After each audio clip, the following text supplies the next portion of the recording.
This is Sports Charlotte, the podcast about sports in Charlotte. My name is Herb White. I'm editor-in-chief of the Charlotte Post. This is Cameron Williams, who's staff reporter at the Charlotte Post. And it's Thursday, September 4, 2025. 2 days away from what may be the biggest college football weekend in Charlotte of the season. Who knows what else may be ahead of us? But for right now, this is the biggest one. Not necessarily because of the teams that are involved, but because of what's at stake. A couple of the games that we're referring to. Charlotte hosting North Carolina. And 7 hours before that, kickoff, Johnson C. Smith and Valdosta State in a Division II scrap. So let's start with the Tar Heels and 49ers, which is the nightcap in this football marathon. Well, I'll go on record and say I'm looking forward to both of these games. I'm still up in the air about going to both of them. You know I'll be at the Charlotte game. But see, we have such a quality reporter. I don't know if you know him, but he does a great job with Johnson C. Smith. So, but I'm debating just going to that game simply because it could be an outstanding game, and you never know what storylines may arise that I'll think about it.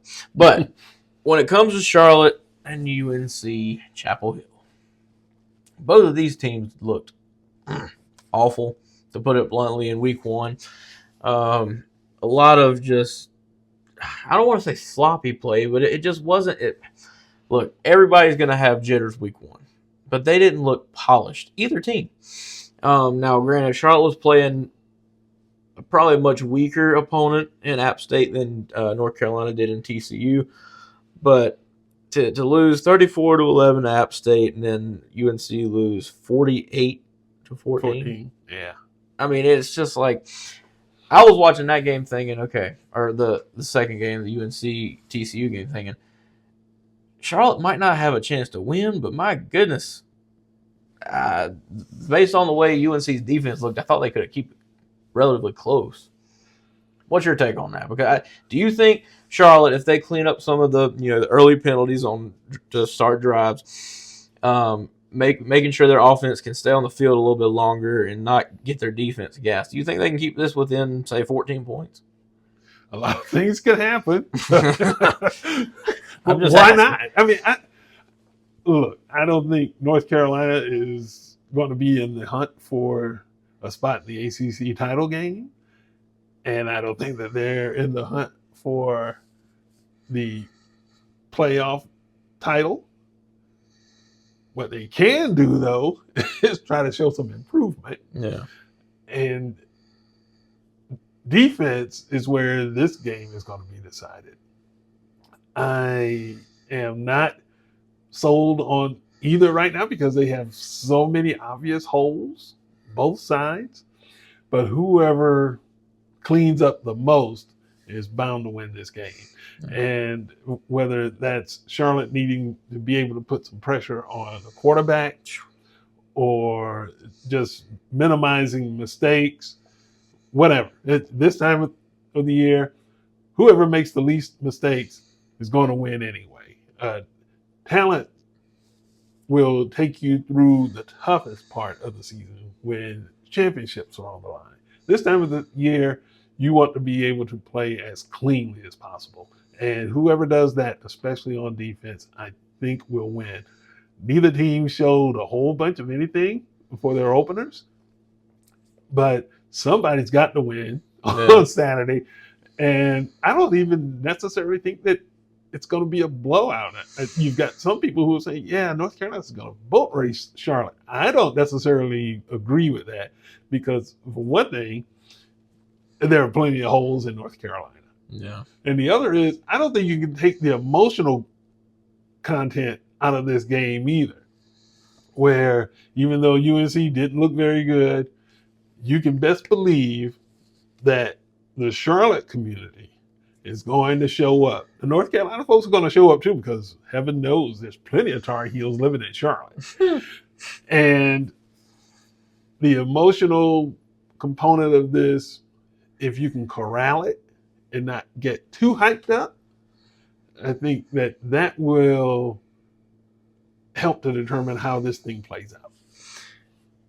You know me, I call a spade a spade. Judging on the strength of the opponent played in week one, I don't think this game is going to be close, personally. Mm-hmm.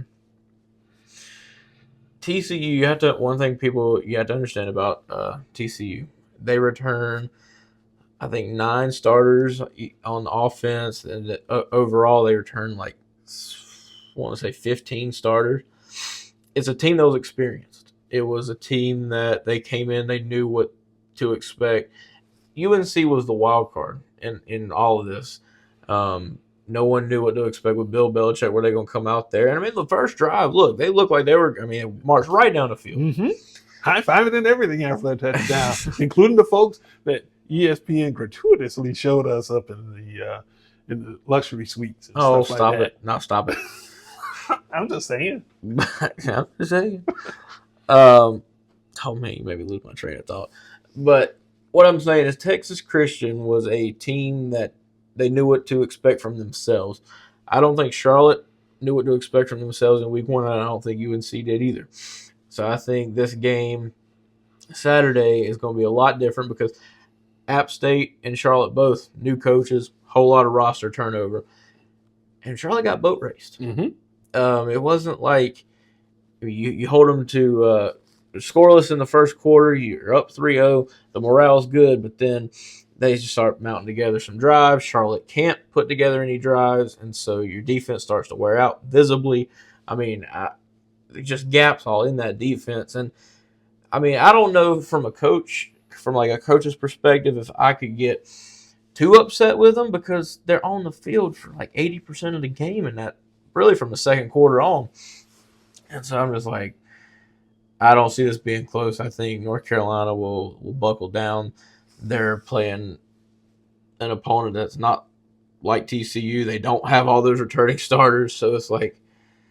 And keep in mind, TCU won 9 games last year, so Yeah. It's not like they were trash. I got 38-14. Well, basically a repeat of App State. Yeah, pretty much. I just until this offense at Charlotte shows me that they can put together consistent drives. I'm not saying end in 7 every time. Have elongated drives to give your defense rest. End in 3. Obviously, touchdowns are the end goal. Mm-hmm. But even if it has to end in 3 or a long, say, 3 to 4 minute drive that ultimately isn't a punt, but at least give your defense time to catch a breather. None of this, false start on first down, you're 1st and 15, run the ball, get 2 yards, pass the ball incomplete, another incomplete pass, or a quarterback scramble for 2 yards, punt. I mean, you're off the field in less than a minute and a half, and it's like the defense is just sucking wind on the sidelines. Yeah. Well, and we've talked quite a bit about the 49ers this year with Tim Albin coming in as the new head coach. And I don't understand why folks are already carrying tiki torches and pitchforks for this dude. It's like, wait, he just got on campus and you're already trying to run him off? They want, oh gosh. This fan base, okay, look, I will say this about Charlotte's fan base. 80% of them they have realistic expectations. The other 20% that are the most vocal on the social media platforms, they don't. Mm-hmm. They expect just a complete 180 turnaround against a team who, while this year's App State team is not, established yet, the program itself is a relatively established program. That's one thing Charlotte, they're not. They're not. Mm-hmm. And like I said, I call a spade a spade. I'm an alum.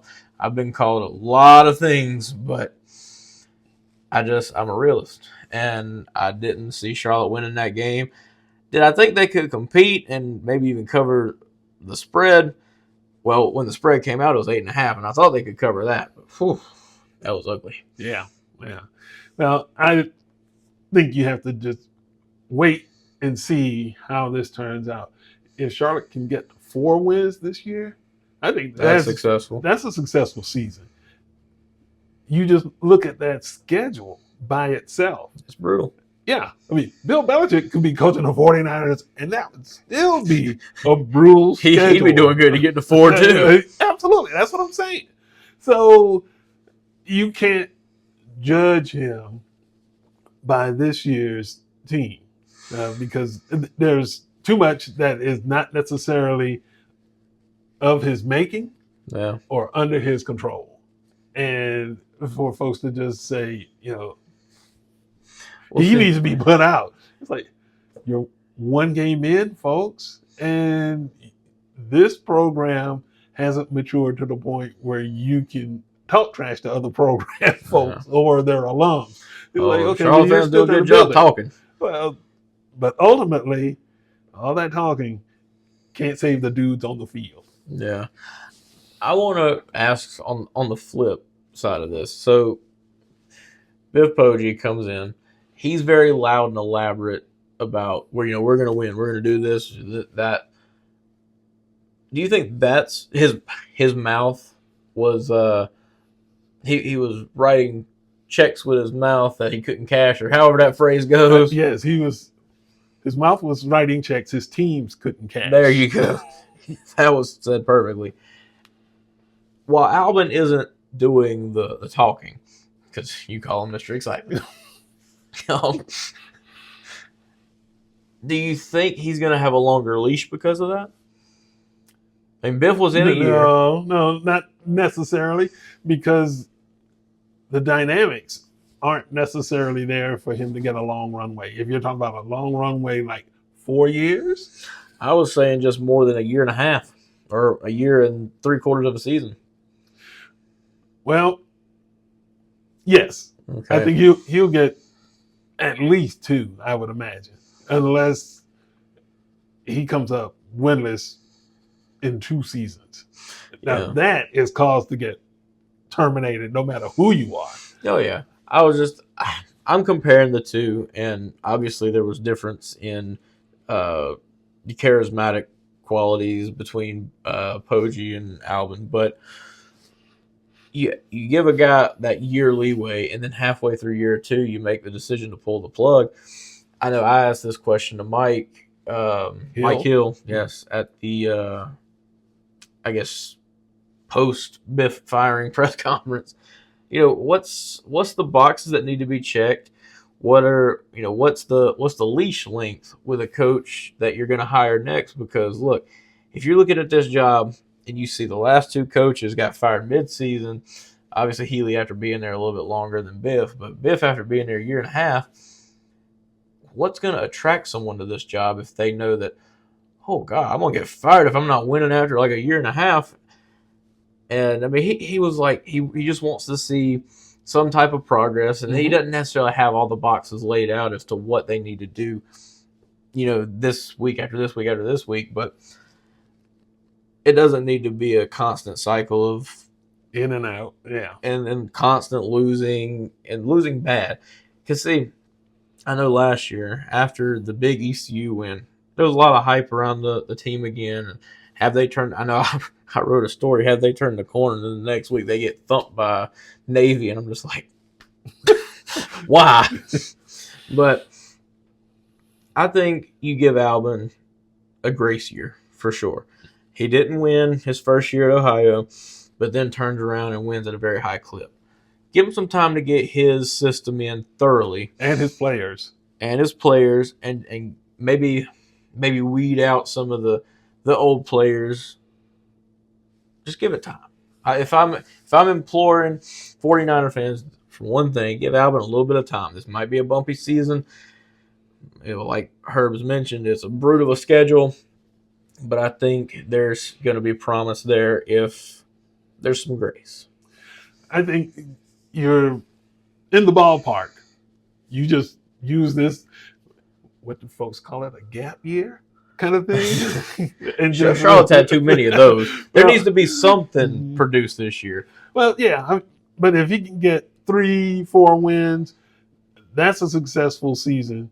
I think then you can say, okay, we're trending in the right direction. Yeah. Then see what happens in year 2.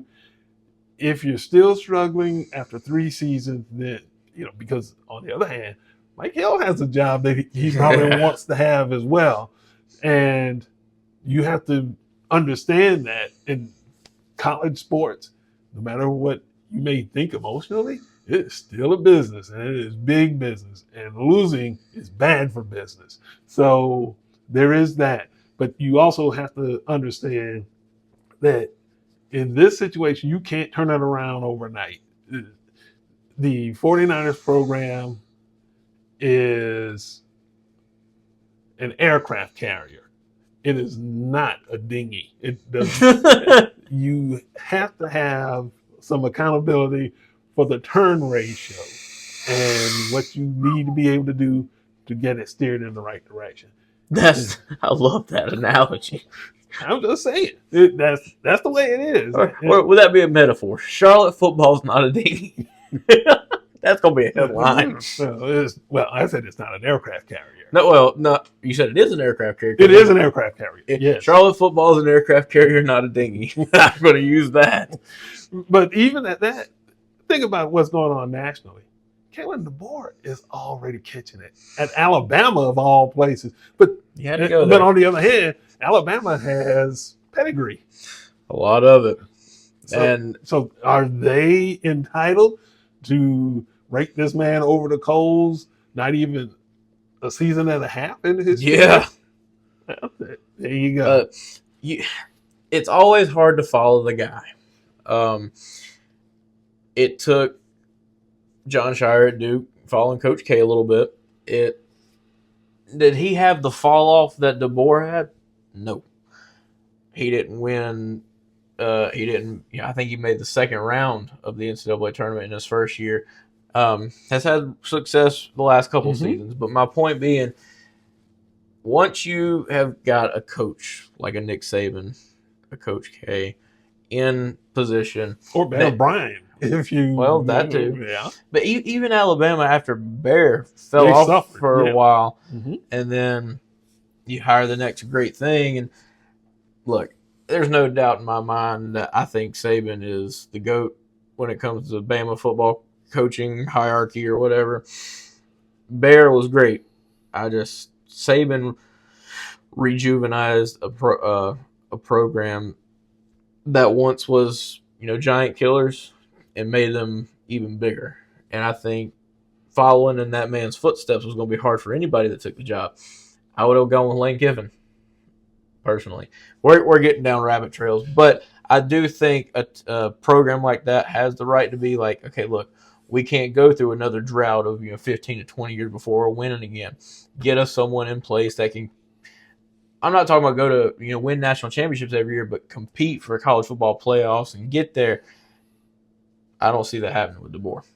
Yeah. But to put the bow in the Charlotte conversation, I said 38-14. What's your final score prediction? 27-17. 10 points. Herb's betting advice is bet the Niners on the spread. Mine is bet the Tar Heels on the spread.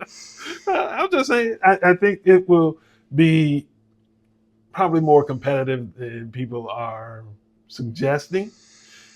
And I still say that there's an emotional content part of this where the 49ers faithful will be so geeked up, so excited. But then again, I guess the North Carolina folks were too Monday before reality set in on them. But I think that, considering that it's an in-state school, the Charlotte folks are just giddy to be able to try to stick it to the flagship university in the state. And maybe the players will understand that as well and prepare themselves to go out and hold up their end of that bargain. I think the fans and the alums will the players and the coach get it, though? Well, one thing we omitted to mention, and I think it's been in the storylines around the city more than enough, but Charlotte's quarterback was on the opposite end of the line of scrimmage last year, and in Connor Harrell, he played pretty well against Charlotte last year when Charlotte traveled up to Chapel Hill, but It's a different ball game, different team. And maybe You got to a put different result. You got to put the blinders on, and I think Connor is a mature enough quarterback and a mature enough person to put those feelings of his old teammates aside. But it's going to be a little bit tougher, I think. I still believe college sports is big business. Colin Harrell made a business decision. Yeah, he decided to leave North Carolina and sign with after Charlotte. watching Gio Lopez though for UNC, I think Connor Harrell could have played there, but yes, it was a business decision. So we'll see. To the noon game, going back to the future, or at least on Saturday. Or jumping ahead. Yeah, well, no, I'm talking about going from 7 o'clock game. Talking about the 7 o'clock back to the noon, back to the past. Let's go. Yeah, Johnson C. Smith, big time win in week 1. Initial takeaways. You're the Smith guru. I want to get your takeaways from that game. What can you take away from a game where Smith? Let's just be honest. They were by far the better team. Morehouse was outmatched. But what did you learn? Well, Smith has a bunch of receivers. They've got like a locker room full of them, or so it seems. And that's the thing that stood out to me, that 6, or was it 7? I'm trying to remember now. Receivers caught at least one pass from Kelvin Durham, who is the transfer quarterback. 8.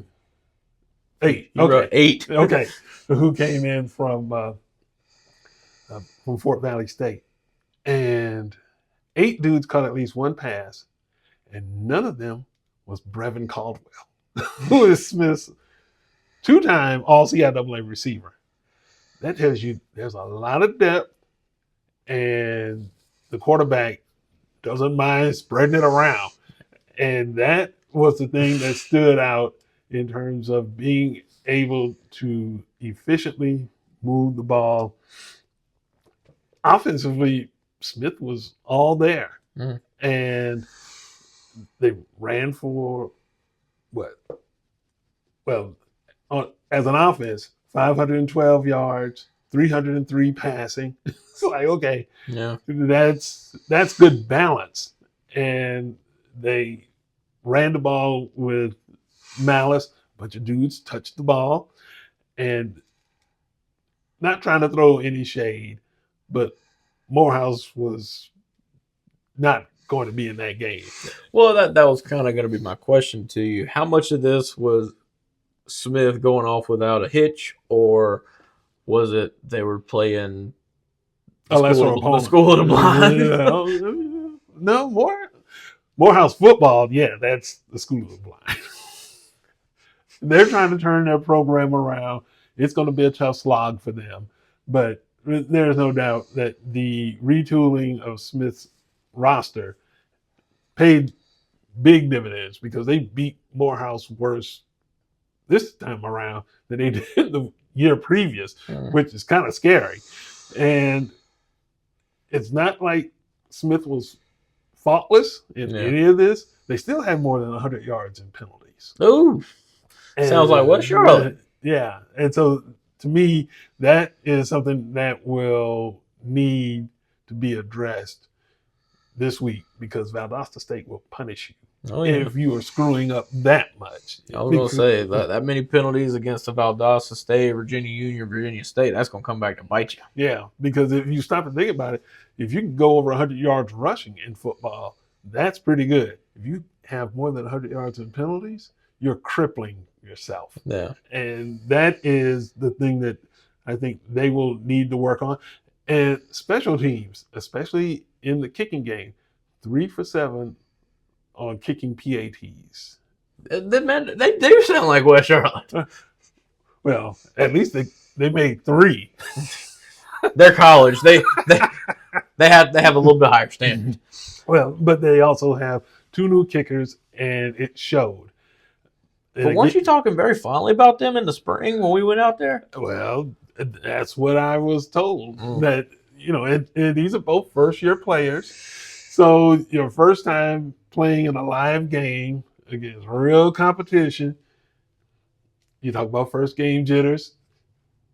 Yeah, it's obviously Was it, something that affected these kickers. was it my coin catchphrase TBS? What's that? I'll leave that off air. But anyway, they will not have that much room for error, I think, against a team like Valdosta State, which we will tell anybody who's listening or watching, played for the Division II national title last year. Mm-hmm. So it's not like the Blazers. The Blazers are like Alabama. They have pedigree. Mm. They've won national titles. They've played in title games, and they've pretty much had their run of the South. The Gulf South Conference that they play in is kind of like the SEC of Division II football, where historically teams that come out of that conference are right there when playoff time starts. So Smith doesn't have any room for error. You have to be at your absolute best. And if the Golden Bulls are going to give them a good game, they're going to have to clean up some things. Quit with the mumbo jumbo. I'm gonna do a Stephen A. here. Mm-hmm. The Golden Bulls are gonna lay belt the rear end this weekend. I don't see this game being close. Really? I think Smith is really, really good. Yes, you got to clean up penalties. I think if you want to make deep runs come the playoffs, or the Division II playoffs, or even for a conference championship. But I think, look, I know I lost my pee last year saying they were going to go undefeated. Yes, you did. I'm bringing that back up. But I got this game 35-20. Really?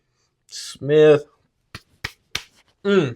Maurice, if you hear that, don't come at me if I give you the jinx. But look, from the looks of things, Maurice has made this team. He's kind of crafted it into a passing team, which I'm sure he loves. He's a pass-first kind of coach. That showed in the Livingstone game last year. Coach, don't hate me.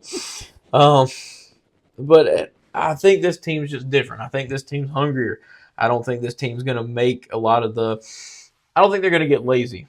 I don't think success – they've had the success. Now they want more. And I think they're going to go out there and make a statement at home, the home opener. And like I said, 15 points, I think they get it done. There's also an emotional content for this game as well. This is the highest ranked, or at least the most pedigreed program to ever set foot on Eddie McGirt Field. And how high will the Golden Bulls get in the run-up for this? And so, again, you don't want to burn that candle too much before kickoff, where you're so excited. It's like, well, once the game starts, there's no energy left. And Valdosta State, their folks travel well. It's not like Georgia's on the other side of the moon for them. Yeah. So they're coming to Charlotte. Will the Smith folks respond in kind and truly turn it into a home field advantage, where you can be really excited before the game, the coaches and players respond in kind, and you can really do some stuff. I will also point out that if Smith is going to win in the fashion that you're suggesting, that defense, which was really good against Morehouse, is going to have to be at its best. I think it will be. Yeah. And they've got the core pieces, with the exception of the two linebackers, the all CIAA linebackers that both graduated last year, but they found capable replacements for them. Yeah, you got Q Crouch back there. Absolutely. And Vincent Hill, who was an all SIAC linebacker at Tuskegee, he transferred in. Smith is making good use of the transfer portal, yes. But the other side of that is they also have that core group of guys who've been there for all 4 years with Flowers.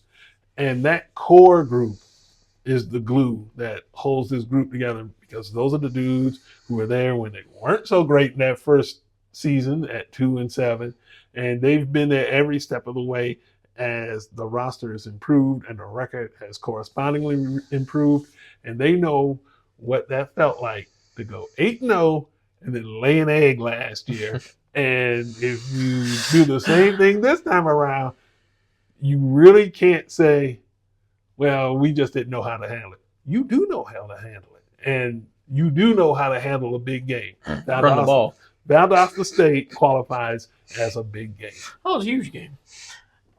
Look, I know I sound like I'm beating a dead horse here, but I think when you talk about controlling the controllables, Johnson C. Smith would have won that game against Livingstone if they'd have ran the ball. That was last year. And I know. everybody involved with the program, players and coaches, yeah, they all know that now. And so you can't undo that. You can't unring the bell of last year's stumbles at the end. But what you can do, fix it and be ready to play on Saturday. That's right. I think they will be. Did Crouch play any at tailback in week 1? Or was he strictly linebacker? Strictly linebacker. Oh, man, get that man in there running back. Well, but they got pretty good production out of the dudes who were playing. Avante George, 13 carries for 63 yards and a tutty. Bobby Smith, 12 carries, 70 yards and a touchdown. Kamara Edmonds, 7 carries, 36 yards and a touchdown. That's good efficiency. Yeah. Oh, man. I just... And you don't have to have a bell cow when you've got 4. No, that's true. That's true. So, you heard it here first. Big win for Smith. You said 35-20? Yep. Big loss for the 49ers. I mean, I'll be honest. Just for the simple fact that we're located in Charlotte, I hope I'm wrong. I hope Charlotte can go out there and keep it close and even shock the world and get a win. But it won't be as shocked as Charlotte is. The city. Okay. On that note, you want me to? I'll break this one down too. Please do. We're uncaffeinated and got too much on the plate to do. But go to our website, thecharlottepost.com. You can find Herb's reporting on Johnson C. Smith, my reporting on the Charlotte 49ers. We do a lot of it during this time of year. Football season is our prime season, along with our other stuff from news to A&E to all kinds of reporting that we do here at the Charlotte Post. Visit our website, and while you're at the top, click subscribe or click donate because we could use the support while the journalism for you guys to consume. It is free. You just go right to our sports tab and find the article you want to read. It ain't free to produce, so we would encourage you to help us out. Also, the sports newsletter will have plenty of Johnson C. Smith and Charlotte 49ers stuff till November. Be sure to subscribe to that. It comes out once a week every Thursday. And so from here at the Charlotte Post in beautiful Derrida. That's Herb, the editor-in-chief. I'm Cam, the reporter. Thanks for watching and listening.